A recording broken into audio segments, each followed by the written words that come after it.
Artificial radio.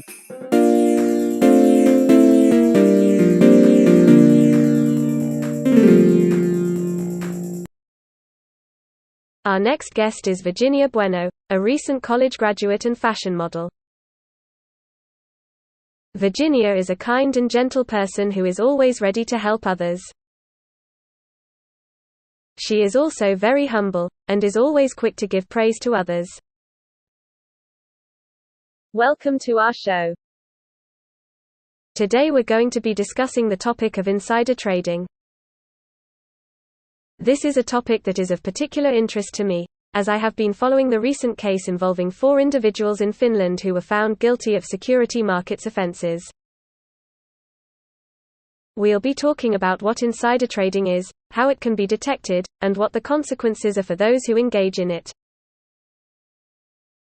I hope you'll join us for this interesting discussion. Thank you, Maggie. I'm excited to be here to talk about this topic with you. As you mentioned, insider trading is a serious offense that can have severe consequences. I think it's important for people to understand what it is and how to avoid it. Absolutely. So, let's start by talking about what insider trading is. Insider trading is the illegal practice of using material, non-public information to make investment decisions. This information is typically obtained from someone who works at the company, such as an executive or employee. It can also be obtained from someone who is close to the company, such as a friend or family member. That's right. The key element of insider trading is that the person who is using the information has a duty to keep it confidential. When they use it to make financial decisions, they are violating that duty and breaking the law. Exactly. And it's important to note that insider trading is not just limited to stocks. It can also involve other securities, such as bonds and options. That's right.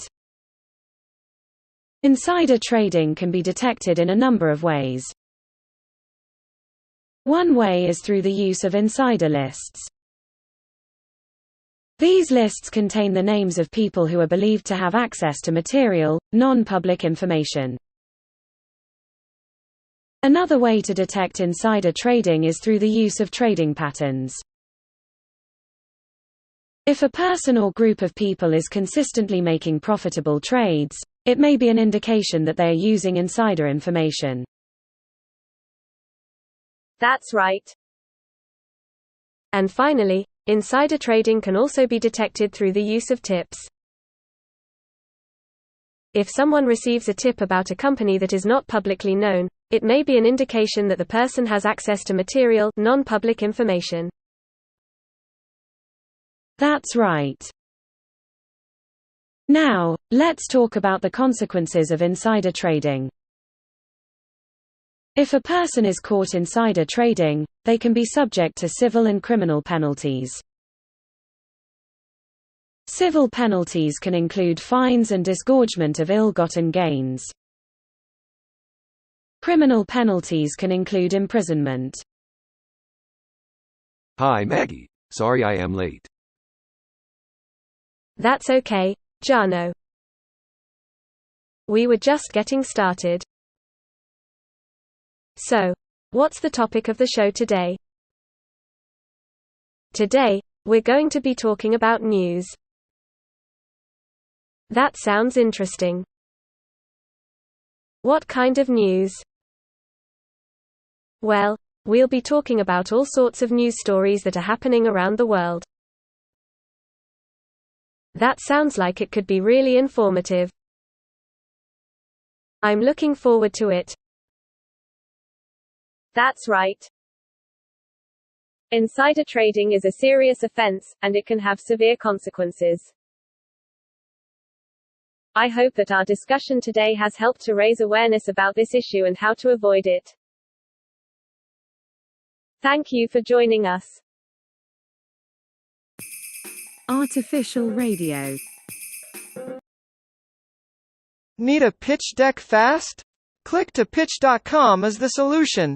With our AI-powered platform, you can create a professional pitch deck in minutes, so you can focus on what's really important, raising money and growing your business. Welcome to our show. Today we'll be discussing the recent developments with the Finnish-Russian border. As you may know, the European Union has denied access for lorries registered in Russia and Belarus.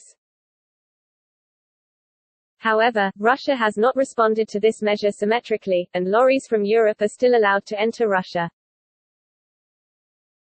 We'll be talking about what this means for the Finnish-Russian border, and what the implications are for trade between the two countries.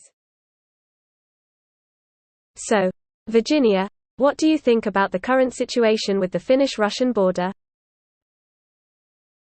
Well, I think it's really sad that it has come to this. I know that there are some tensions between the two countries, but I think it's really unfortunate that it has led to this. I think it's especially hard for the people who live in the border regions, because I'm sure they have family and friends on both sides of the border. Yes, I completely agree. It's really sad that the situation has escalated to this point. I think it's especially difficult for the people who are directly affected by it. I think the most important thing right now is for everyone to stay calm and level-headed.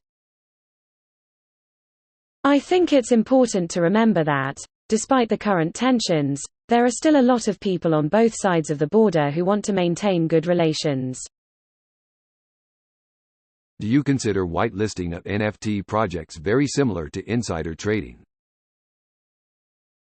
Well, that's a really good question, and I think it's something that a lot of people are wondering about.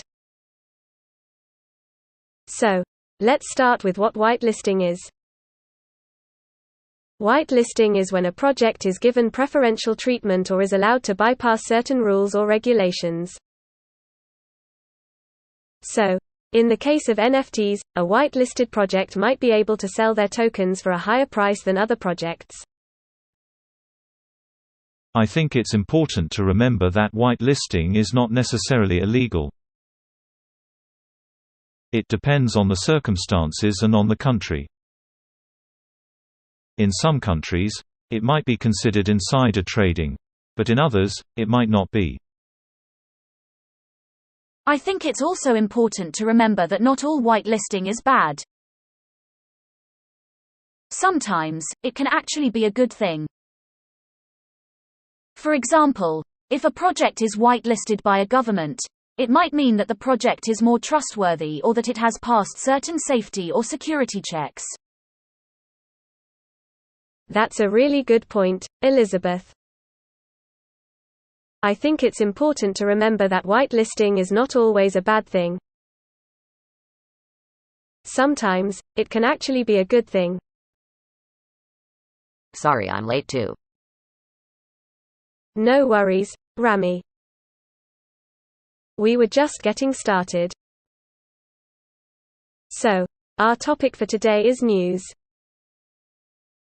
And we all know that the news can sometimes be a bit overwhelming, right? There's so much happening in the world, and it can be tough to keep up with it all. But that's why we're here.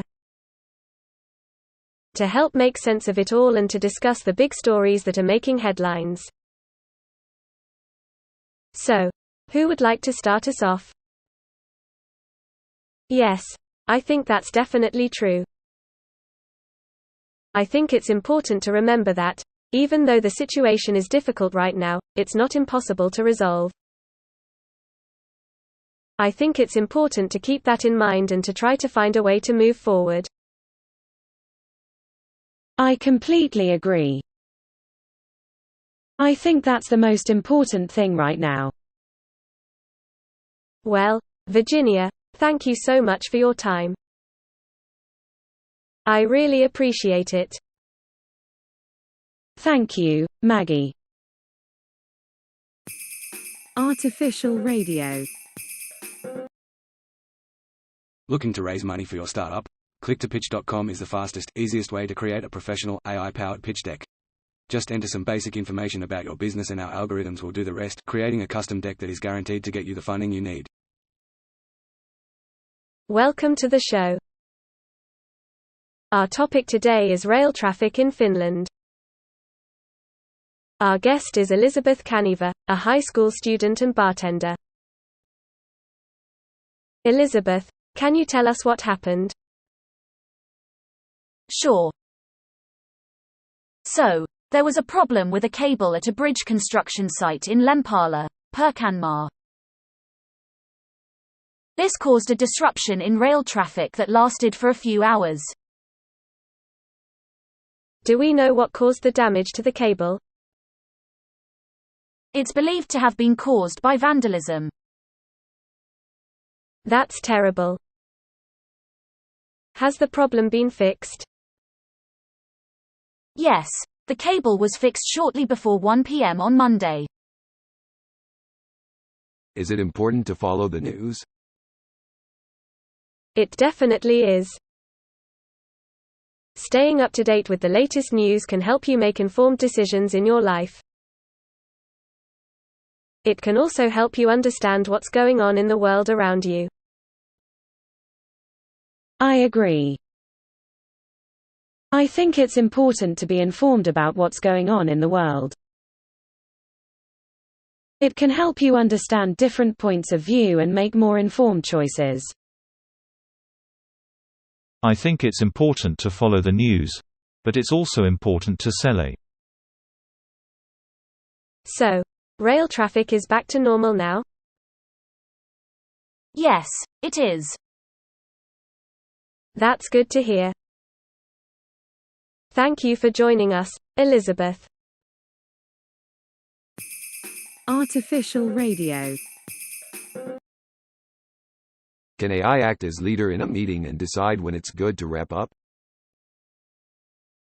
AI definitely has the potential to be a great leader in meetings. It can help keep track of time, objectives, and outcomes, and make sure that everyone is on the same page. It can also help to identify when it's time to wrap up a meeting, so that everyone can move on to the next task. Don't have time to create a pitch deck? No problem. Click2pitch.com. Welcome back to the Finland Hour. Our topic today is the European Commission's complaint against YLE, Finland's national broadcaster. Our guest is Elizabeth Kaniva, a high school student and bartender. So, Elizabeth, can you tell us a little bit about the complaint that the European Commission has filed against YLE? Sure. So, the complaint basically says that YLE's video-on-demand services and digital learning materials violate EU rules on state aid. Basically, the complaint says that YLE is getting an unfair advantage because it's able to offer these services for free, while other companies have to charge for them. And do you think that the complaint has merit? I think it does. I mean, if YLE is getting an unfair advantage, then that's not fair to the other companies. Do you think that YLE should change its practices in light of the complaint? I don't know. I mean, I think that YLE offers a lot of great services that people benefit from. So, I'm not sure if changing its practices is the right thing to do. Well, we'll have to wait and see what the outcome of the complaint is. Thank you for your time, Elizabeth. No problem. Thanks for having me. Artificial radio. Looking to raise money for your startup? Click2pitch.com is the fastest, easiest way to create a professional, AI-powered pitch deck. Just enter some basic information about your business and our algorithms will do the rest, creating a custom deck that is guaranteed to get you the funding you need. Hello and welcome to the show. Our topic today is the current refugee crisis in Europe. Our guest is Daniel Miller, a retired police officer who has been following the situation closely. Daniel, can you tell us a bit about the current situation? Sure. As you mentioned, there is a current refugee crisis in Europe. This is largely due to the conflict in Syria, which has displaced millions of people. Other countries in the region, such as Iraq, Afghanistan, and Libya, are also affected. As a result, many people are seeking asylum in Europe. This has led to a significant increase in the number of people registering in the reception system. In Finland, for example, the number of asylum seekers has more than doubled in the past year. Is Finland good country to promote your startup in news? Yes, definitely. Finland has a lot of good things going for it when it comes to startups and promoting them. The country is very open to new ideas and new businesses, and there is a lot of support from the government and other institutions. There are also a lot of talented people in Finland, so it is a great place to start a business. I agree with Maggie. Finland is a great place to start a business. I have a friend who started a business here and he has been very successful. I think it is because there are a lot of opportunities here and people are very supportive. Can you tell us a bit about the reception system? The reception system is designed to provide support for asylum seekers. This includes things like food, shelter, and medical care. It also provides information about the asylum process and other services that may be available. What are some of the challenges that asylum seekers face? There are many challenges that asylum seekers face. The first is often simply finding a place to stay. In many countries, there is a shortage of shelter spaces. This can lead to people sleeping in makeshift camps or even in the open air. Another challenge is the asylum process itself. This can be complicated and time-consuming. In some cases, it can take months or even years to get a decision. What can be done to support asylum seekers? There are many things that can be done to support asylum seekers. One is to provide information about the asylum process and other services that may be available. Another is to provide financial assistance. This can help cover things like food, shelter, and medical care. Finally, it is important to show compassion and understanding. Remember that these people are fleeing violence and persecution. They deserve our support. Thank you, Daniel, for your insights. We'll be back after a short break. Artificial radio. If you're looking for a way to quickly and easily generate a pitch deck to present to potential investors, clicktopitch.com is the site for you. Using artificial intelligence, our site creates custom-made pitch decks based on the information you input. This means that you can generate a professional-looking deck in a fraction of the time it would take to do it manually. And because our decks are tailored to your specific business, you're more likely to get the funding you need to take your company to the next level. So why wait? Check out clicktopitch.com today and get started on your path to success. Hello and welcome to the show. Our topic today is the Finnish government's budget proposal for next year. Our guest is Daniel Miller, a retired police officer and now a financial consultant. Daniel, can you tell us a bit about the budget proposal? What is it specifically calling for? Sure. The proposal is calling for a one-year extension to the raise in the maximum income tax deduction granted for work-related travel expenses. So basically, if you have to travel for work, you can deduct a higher amount from your taxes. The other part of the proposal is a decrease in the obligation of transport fuel distributors to supply a certain percentage of biofuels. Can you tell us a bit more about the reasoning behind these proposals? Sure. The government is trying to encourage people to use less fossil fuels, and they're also trying to make it easier for people who have to travel for work. The thinking is that if people can deduct more from their taxes, they'll be more likely to do it. Do you think these proposals will be effective? I think they could be. Anything that makes it easier for people to use less fossil fuels is a good thing, in my opinion. And I think the tax deduction is a good incentive for people to travel for work.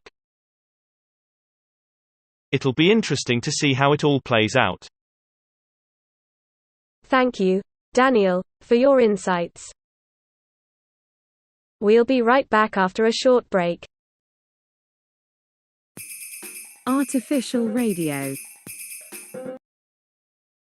If you're looking to raise venture capital for your startup, click2pitch.com is the site for you. We use AI to generate pitch decks automatically, so you can focus on your business, not on putting together a presentation. Welcome to the show. Our topic today is, the Finnish Security Intelligence Service, SUPO, is proposing that the deliberate dissemination of disinformation on behalf of a foreign state be criminalized in Finland. Our guest is Donald Hornbrick, a middle-aged man and a fashion designer. Donald, welcome to the show. Thank you, Maggie. It's great to be here. So, Donald, can you tell us a little bit about the Finnish Security Intelligence Service and their proposal to criminalize the deliberate dissemination of disinformation? Sure. SUPO is the Finnish Security Intelligence Service, and they're proposing that the deliberate dissemination of disinformation on behalf of a foreign state be criminalized in Finland. They believe that this is necessary in order to protect the country from foreign influence activities. Why do they believe that this is necessary? Well, SUPO Director General Antti Pelttari stated in April that SUPO believes it is necessary to evaluate and assess whether the most flagrant forms of such influence activities should be criminalized. He said that these activities can have a serious impact on Finland's security and society, and that they need to be taken into account when assessing the country's security situation. So, Donald, what do you think about this proposal? Do you think it's a good idea? Well, I think it's a step in the right direction. I think that any country needs to be aware of the potential for foreign influence activities, and I think that criminalizing the deliberate dissemination of disinformation is a good way to deter such activities. Do you think that this proposal will be effective in deterring foreign influence activities? I think it could be. I think it's a good way to send a message to foreign states that such activities will not be tolerated. And I think it could also help to raise awareness among the general public about the dangers of foreign influence activities. So, Donald, what do you think the Finnish government should do in order to protect the country from foreign influence activities? I think that the government should continue to monitor the situation and assess the risks. I think they should also continue to raise awareness about the dangers of foreign influence activities. And I think they should consider taking additional measures, such as criminalizing the deliberate dissemination of disinformation, if necessary. Thank you, Donald, for your insights on this topic. Donald, I think SUPO might be following you. Be careful. I don't know what you're talking about. I haven't done anything wrong. I think they might be watching your every move. I don't know what you're talking about. I haven't done anything wrong. Artificial radio. Looking to raise money for your startup? Click2pitch.com is the fastest, easiest way to create a professional, AI-powered pitch deck. Just enter some basic information about your business and our algorithms will do the rest, creating a custom deck that is guaranteed to get you the funding you need. Welcome to the show.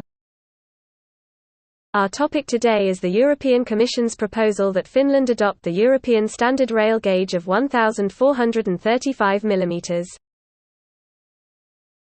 Our guest is Donald Hornbrick, a fashion designer and middle-aged man who likes to keep up with the latest trends. Donald, can you tell us a bit about the European Commission's proposal? Sure. The European Commission has proposed that the country adopt the gauge in all new railway projects and migrate from its current 1,524 mm gauge also on all railway sections where it is justified based on a cost-benefit analysis. What do you think about this proposal? I think it's a good idea. It would standardize the rail gauge across Europe and make it easier for trains to travel between countries. Do you think Finland should adopt the European standard rail gauge? I think it would be a good idea for Finland to adopt the European standard rail gauge. It would standardize the rail gauge across Europe and make it easier for trains to travel between countries. Welcome back to Maggie's World. Our topic today is, Redrama went on a trip after 12 years of sobriety, I had to fall Agaran. Our guest is Donald Hornbrick, a fashion designer and recovering alcoholic. Donald, thank you so much for being here with us today. Thank you, Maggie. It's great to be here. So, Donald, can you tell us a little bit about your story? How long have you been sober? I've been sober for 12 years now. It's been a long journey, but I'm grateful to be where I am today. That's amazing. What made you decide to get sober in the first place? I realized that my drinking was out of control and it was starting to affect my life in a negative way. I knew I needed to make a change. What was the hardest part about getting sober? The hardest part was definitely staying sober. It's a constant battle, but I'm grateful to have made it this far. So, you recently went on a trip after 12 years of sobriety. Can you tell us about that? Yes, I went on a trip to Thailand with some friends. It was the first time I had been on a trip like that since I got sober. What made you decide to go on the trip? I really wanted to test myself and see if I could stay sober while being in a new environment. I also wanted to show myself that I could have fun without drinking. How did you feel while you were on the trip? I felt really good. I was proud of myself for staying sober, and I had a great time. However, you recently told me, Naston, that you have resorted to alcohol again. Can you tell us about that? Yes, I was interviewed by me, Naston, and I told him that I had started drinking again. I was honest about it because I want to be open about my struggles. Why do you think you started drinking again? I think I started drinking again because I was feeling a lot of pressure. I was under a lot of stress and I didn't know how to deal with it. I thought drinking would help me relax, but it only made things worse. Donald, what do you think about latest trip by Redrama? It was fabulous. I mean, I think it was great that he went. It really sort of inspired me, to be honest with you. I thought it was great that he got to go and see all of those things. Yeah, I completely agree. I think it's important for people to get out there and experience different cultures and different places. It's so important to learn about new things and to open your mind to new possibilities. Absolutely. I think it's so important to travel and to see new places. It's a great way to learn about other cultures and to understand different points of view. What was the hardest part about starting to drink again? The hardest part was realizing that I had relapsed. I was really disappointed in myself, and I felt like I had let myself down. But you're still sober today, right? Yes, I'm still sober today. I'm taking it one day at a time and I'm hopeful that I can stay sober for good this time. Thank you for sharing your story with us, Donald. I'm sure it will help others who are struggling with sobriety. Thank you, Maggie. Artificial radio. Looking to raise money for your startup? Click2pitch.com is the fastest, easiest way to create a professional, AI-powered pitch deck. Just enter some basic information about your business and our algorithms will do the rest, creating a custom deck that is guaranteed to get you the funding you need. Hi, everyone, and welcome to another episode of In the Loop. I'm your host, Maggie Alvarado. Today, we're going to be talking about the new series called Jana, Nachi, Tranberg, How I Misled the Police During My Escape. Our guest today is Donald Hornbrick, a fashion designer who's going to tell us all about the latest trends. So, Donald, welcome to the show. Thank you, Maggie. It's great to be here. So, Donald, can you tell us a little bit about this new series? Well, it's a documentary series that's coming out about Jana, Nachi Tranberg. He's a man who was wanted by the police and he managed to escape and evade them for almost 2 years. He was finally caught in an international police operation in Spain in the fall of 2019. Wow. That's incredible. So, how did he do it? Well, he was very clever. He traveled to Marseille and took pictures of himself there. He then posted them online, making it look like he was still in Marseille. But, in reality, he had already left and was in another country. That's amazing. I had no idea you could do that. Yes. It's called geotagging, and it's becoming more and more common. People do it to keep their friends and family updated on their whereabouts, but it can also be used to mislead people. That's really interesting. So, Donald, why do you think he did it? Well, I think he did it to throw the police off his trail. He knew they were looking for him and he didn't want to get caught. That makes sense. But, Donald, why do you think the police were looking for him in the first place? Well, they were probably looking for him because he was wanted for a crime. That's true. But, do you think there's more to it than that? Well, I think the police were also probably looking for him because he's a very famous fashion designer. That's true. He is a very famous fashion designer. But, Do you think that's the only reason the police were looking for him? Well, I don't know. What do you think, Maggie?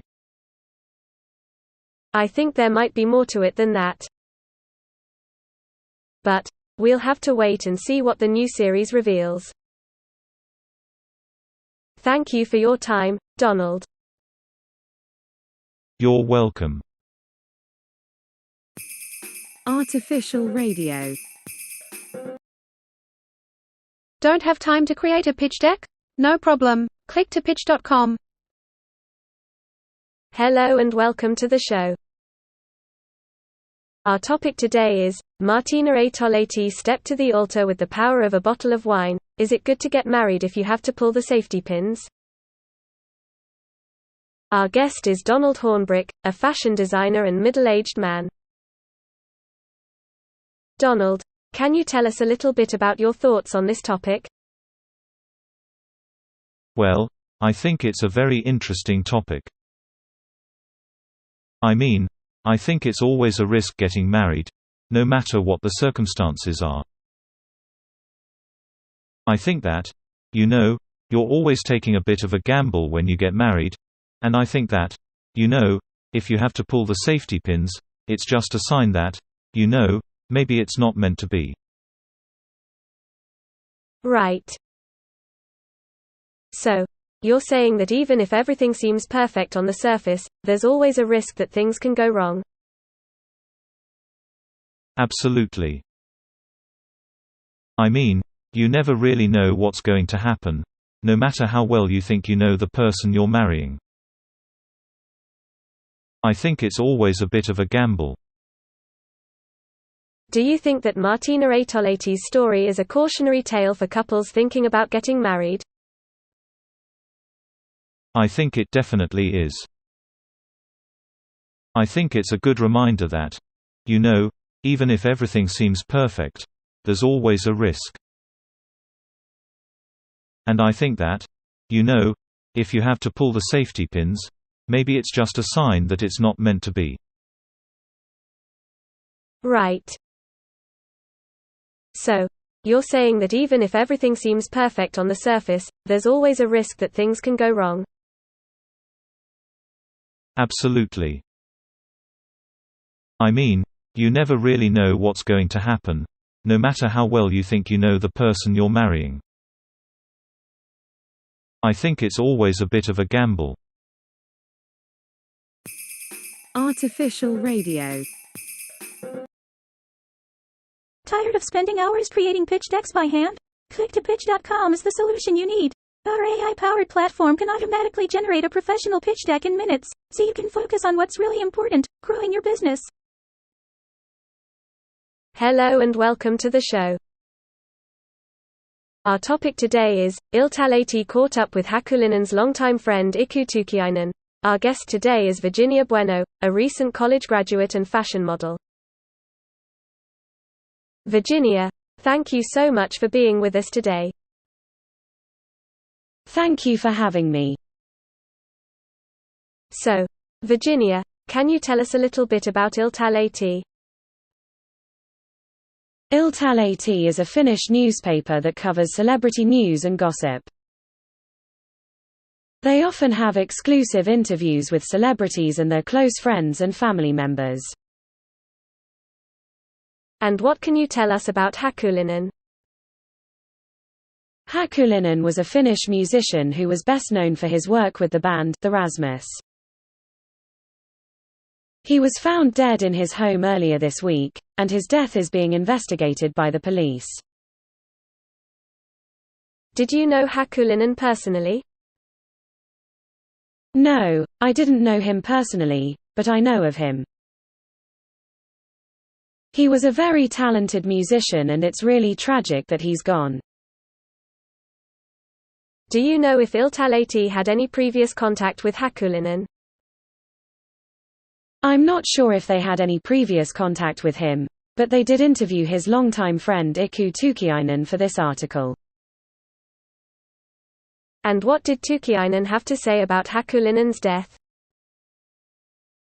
Tukiainen told Iltalehti that he heard that another friend of Hakulinen found the man dead in his home.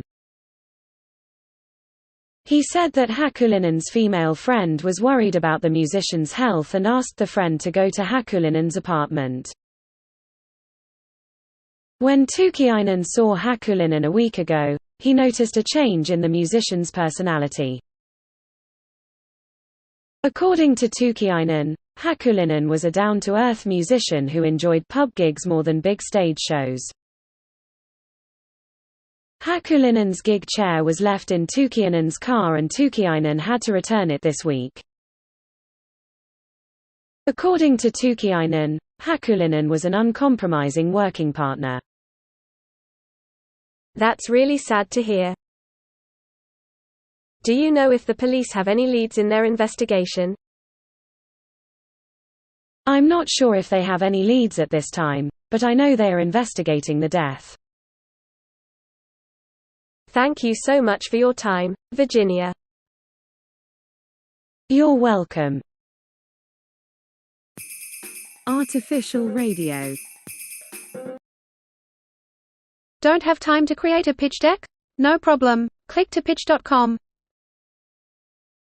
Hi everyone, and welcome to another edition of Maggie's radio show. I'm your host Maggie Alvarado, and today we're going to be talking about Justin Bieber's concert in Helsinki. Our guest today is Virginia Bueno, a recent college graduate and fashion model. Virginia, thanks so much for being here today. Thank you for having me, Maggie. So, can you tell us a little bit about what it was like to be at Justin Bieber's concert in Helsinki? It was honestly one of the best experiences of my life. The energy in the crowd was electric, and Bieber put on an amazing show. The VIP tent was full of celebrity guests, and it was just an overall incredible experience. That sounds amazing. I'm sure a lot of our listeners are jealous. So, what was it like to meet some of the celebrities who were there? It was really surreal. I got to meet Sofia Belorf, Tuli, Jonas Suotamo, Tini Wickstrom, Sarah Siepi, Diandra, Misa Grekov, Kevin Tandu, and Halu Helsinki. It was just an honor to meet them all and to be able to watch Bieber's concert from the VIP tent. That's definitely a once-in-a-lifetime experience. So, what did you think of Bieber's performance?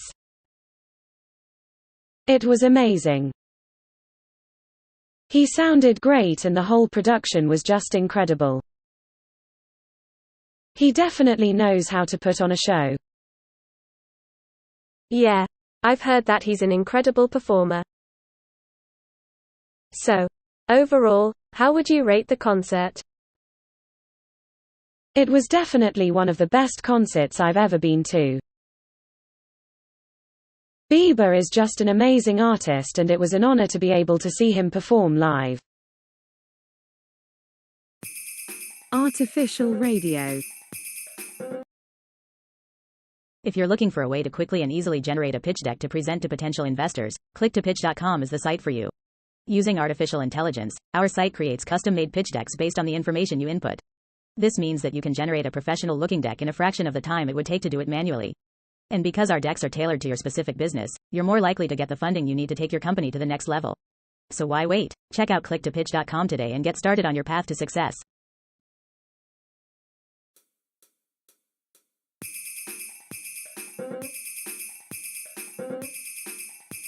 Artificial radio.